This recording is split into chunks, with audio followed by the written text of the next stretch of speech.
Eric Fleming was born Edward Hetty Jr. on July 4, 1925 in Santa Paula, and his early life was marked by violence and instability. His father's abuse drove him to flee home at just 8 years old, leaving him to survive alone on the streets of Los Angeles. With no family support, he learned to fend for himself through menial work, shining shoes, selling goods in markets, and taking any job he could find. As he grew older, his desperation pushed him into gang life and brushes with the law. A gun accident left him with severe facial injuries that required multiple reconstructive surgeries, including one that temporarily disfigured him. Fleming later described the experience as a turning point, a moment that forced him to rethink his choices and search for a new path. The hardship he endured in childhood and adolescence shaped the steely intensity that would later define his screen presence. A new direction in the Navy. Seeking discipline and purpose, Fleming enlisted in the U.S. Navy during the World War II. His time in the service provided structure he had never known and instilled values of resilience, honor, and camaraderie. He rose to the rank of petty officer and served in the South Pacific, returning home with a renewed sense of direction. After being honorably discharged, Fleming took a job as a laborer at Paramount Studios. His rugged looks and intense demeanor caught the attention of casting agents, and he began taking acting classes to develop his craft.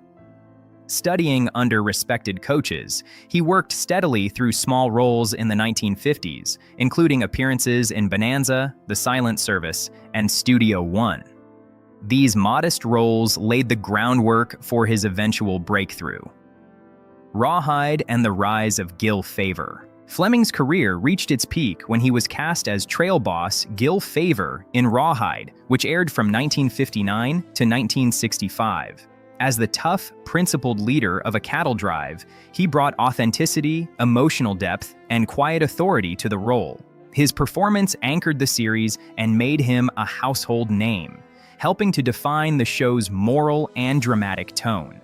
Rawhide became one of television's most successful westerns, and Fleming's presence gave the series a steady emotional core. His relationship with the young cowboy Rowdy Yates created one of television's most memorable mentor-protege dynamics. The show's success also helped launch the career of Clint Eastwood, who played Yates. Fleming's influence on the series was so strong that his eventual departure would destabilize the entire show. The 1965 shakeup that changed everything. During the summer hiatus of 1965, Rawhide's new executive producer Ben Brady initiated a radical overhaul aimed at revitalizing the show. Believing the series had grown stale, he dismissed several long-standing cast members, including Fleming. Among those cut were Sheb Woolley, Trail Scout Pete Nolan, James Murdoch, Mushy, Paul Braingar, Wishbone, Robert Cabal, Hey Jesus, and Rocky Shahan, Joe Scarlett. The move shocked fans and critics alike, as Fleming's Favor had been the show's emotional anchor. Fleming later claimed in an interview with TV Guide that CBS fired him because they were paying him $1 million a year, though his salary was closer to $220,000 annually. The firing highlighted the tension between network economics and creative direction. It also signaled a shift in the show's identity that would soon prove fatal.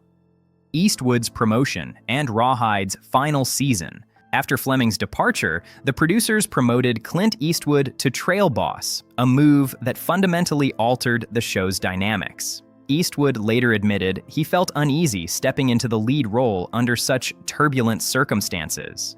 The mentor-protege relationship between Favor and Yates had been the series' emotional engine, and without Fleming's steady presence, the show lost its dramatic heart.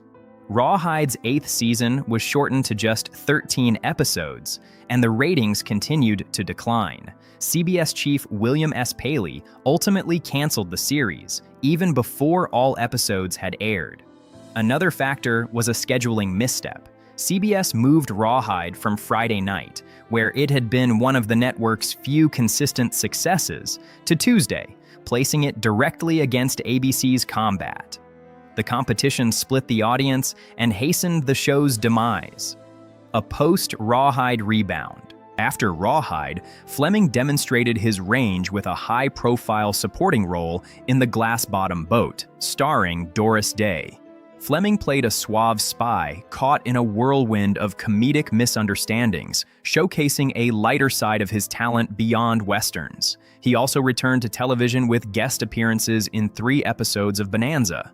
Directed by action specialist William Whitney, Fleming's performances were intense and memorable. In Peace Officer, he portrayed a sadistic lawman whose obsession with control escalates into cruelty, a role praised for its psychological complexity.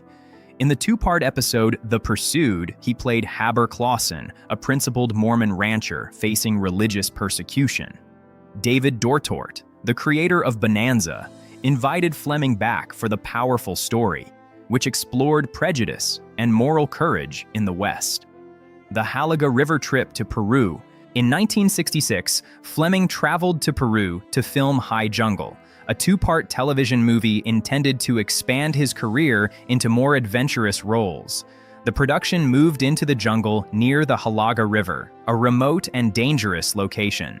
On September 28, 1966, Fleming and his co-star Nico Minardos were filming a canoe scene when disaster struck. Initial reports claimed Fleming fell into the river and was swept away by the current. The search lasted days, and when his body was finally recovered downstream on October 1st, it was clear something was terribly wrong. The official narrative was simple: an accidental drowning. But whispers from the production team suggested negligence, poor planning, and inadequate safety measures. The lack of detailed investigation by Peruvian authorities, combined with limited press coverage, fueled decades of speculation. The hidden truths behind the accident. Recent discoveries have revealed a far darker version of events. Production memos and eyewitness accounts show the crew ignored warnings from locals about the river's danger. Fleming and Minardos were reportedly not wearing life vests, and the canoe used was unstable for the rapids. Fleming had expressed concern days earlier, telling a cast member he didn't feel safe. Yet the director pushed for multiple takes to capture the perfect shot, and the stunt coordinator was not properly supervising the scene. Fleming was exhausted, dehydrated, and ill from the jungle conditions, making him especially vulnerable to the physical demands of the shoot. When the canoe capsized, Minardos managed to swim to shore, but Fleming was pulled beneath the rapids. The story that emerged was not one of simple misfortune, but of reckless production decisions that ignored basic safety. A cover-up and corporate indifference. The most unsettling revelation is how quickly the incident was obscured. ABC and the producers reportedly pushed a narrative of accidental drowning to avoid liability and negative publicity. According to declassified diplomatic cables, Fleming's body showed severe head trauma inconsistent with drowning alone, suggesting he struck underwater rocks with immense force. Despite these findings, the network and production company allegedly worked with local officials to suppress details. The project was canceled, footage shelved, and crew members discouraged from speaking to the media. Minardos, traumatized by the event, gave vague statements in later years, further fueling the mystery. The lack of accountability left Fleming's family and fans without closure. The tragedy became a cautionary tale about the dangers actors faced during on-location filming in an era with far fewer safety standards.